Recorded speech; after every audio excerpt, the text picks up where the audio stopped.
At Easter, Christians celebrate the resurrection of Jesus Christ from the dead. When Jesus arose, did he commission the Easter bunny to tell everybody? Did someone say, Jesus is alive, get the Easter bunny to hide the eggs from him? What do eggs and bunnies have to do with the resurrection of Jesus? You didn't read that anywhere in your Bible. The answer is found in fertility myths. Archaeology and history have illumined that many of the traditions of the Christian Easter celebration are rooted in non-Christian religious practices. This occurred because the Roman Catholic Church wanted to incorporate all of Europe into one, quote, holy Catholic Church.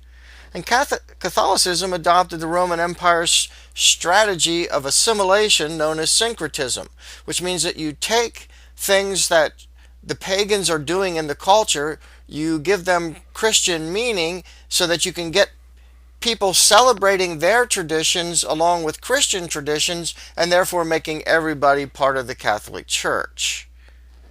This goal was often reached by incorporating non-Christian religious practices into Christianity, which were redefined using biblical terminology, Easter customs among them.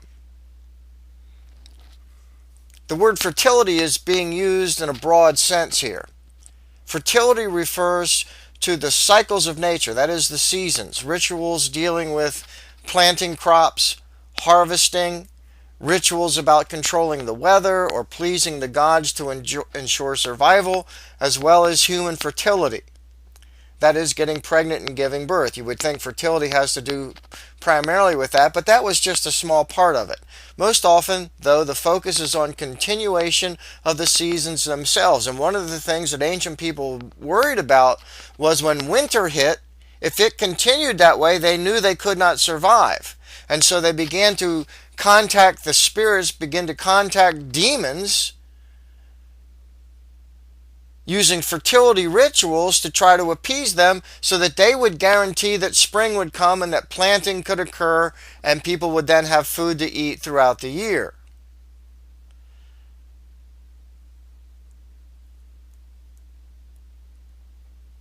Fertility myths discuss why the seasons exist, how the changes occur, and what keeps those changes going.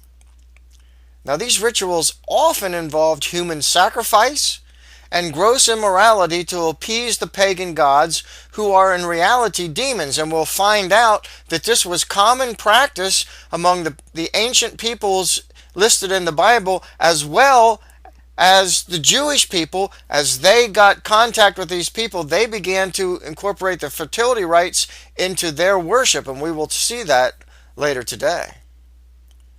As Paul said in 1 Corinthians chapter 10, verses 19 to 22, do I mean then that food sacrificed to an idol is anything?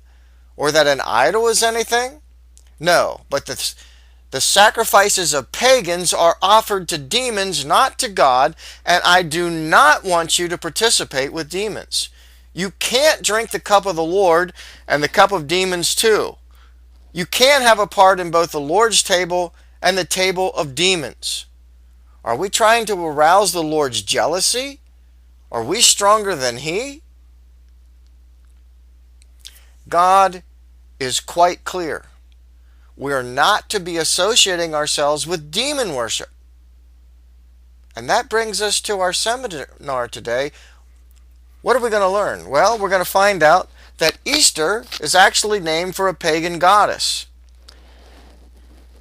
And it was this ancient celebration and this goddess and her husband Baal that caused God to order the total destruction of the Canaanites when the Israelites came into the land of promise under Joshua.